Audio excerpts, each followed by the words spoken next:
All right, so let's dive into the team previews. Let's starting from the bottom with the Texans. So quick preview, quick recap of 2021. So going into 2021, the win total futures were 5. So it's similar to this year's, but actually a little bit elevated, which actually that kind of runs counter to kind of how we've framed the narrative thus far, which is that you feel like this team is better than they were last year, but actually expectations are lower, maybe because they think that others in the division are better this year, maybe because of the Jags and Colts, etc. They ended up going under that lowly number of 5, went 4-13 overall, though 8-9 against the spread, so performed decently relative to market expectations for being ostensibly a very bad team.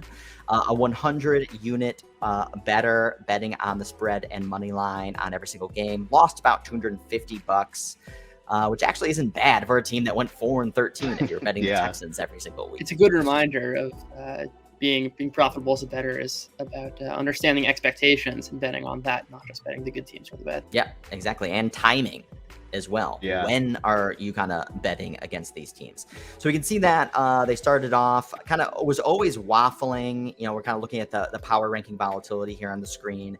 And we can see that they basically waffled between 24th and 29th place, averaged about 26.5 to 27. So expectations never got super high in them, and they kind of stayed relatively low over the course of the season. They started off 2-0 against the spread, put together some pretty decent performances versus the Jags and then the Browns, and that was with Tyrod Taylor.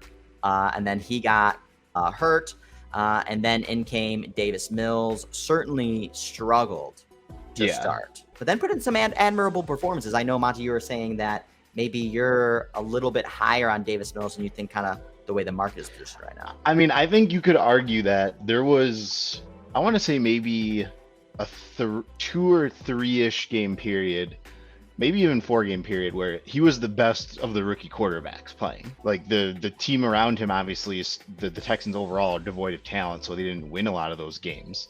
But there was a period where he was playing really, really well. Yeah, and also he was still a rookie, and a rookie who was not expected to play. And probably had the least effective weapons out of all the rookie quarterbacks this year. I would bet that most people weren't aware that some of his quarterback ratings last year, 128.5, 130.6, 106.3, 141.7, and then another one at 95.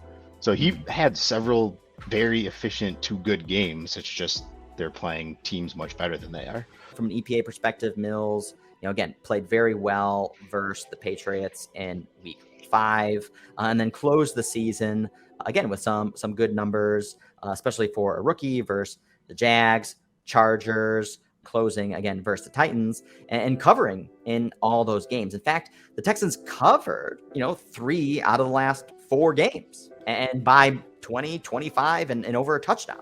Yeah, about the Davis Mills point, especially towards the end of the season, I think it almost gets lost. Markets don't really price in necessarily quarterback improvement.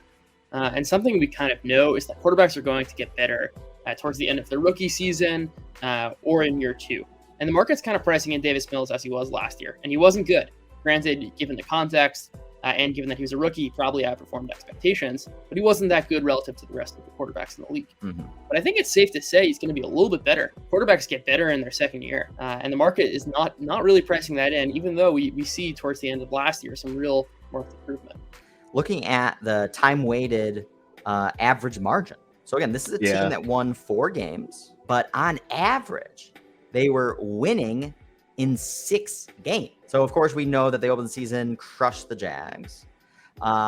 They ended up losing to the Patriots, but played very competitive. I think they were up by like 3 touchdowns, or I guess we'd see they were up by 13 points. Yeah, it was a 2-score game. Yeah.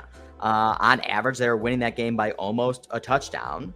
And then I think the Patriots basically came roaring back near the end. We can actually look at the win probability chart. Yes, we can see that basically it collapsed all the way near the end. They were on average winning by over a touchdown versus the Titans. They ended up winning that one. They were on average beating the Jets, which is a game that they ended up losing by a touchdown. And then, of course, beating the Jaguars again. And then that really surprising one versus the Chargers, where the Chargers defense looked like complete crap. I know they were like suffering from COVID issues and things like that, but nonetheless, you should not get blown out No. by the Texans. So how the Texans have evolved over the course of the offseason. Why do we think that they got better? So I think they definitely had a good draft. Other than that, there wasn't a lot of notable signings. I think one of the biggest offseason moves, of course, is hiring of Lovie Smith. They just desperately need any sort of stability right now, and like Lovie Smith's a very stoic kind of, he's respected, right? So he very much looks like a head coach of a team that is like very run of the mill and nothing dramatic, and they don't have any other drama going on. And also, I mean, I don't think Lovie Smith necessarily has a super high ceiling, but I don't think he has a necessarily super low floor. So kind of moving on to 2022, we can kind of look at their season schedule, and we see that they're underdogs in every single game. Again, win total futures at that 4.5. Strength of schedule, this is the tough wrinkle here, especially when it comes to trying to evaluate them from a win total futures perspective. 5th hardest implied from the teams that they played and their expected win totals. Our Pythag 2.0 model has no bet.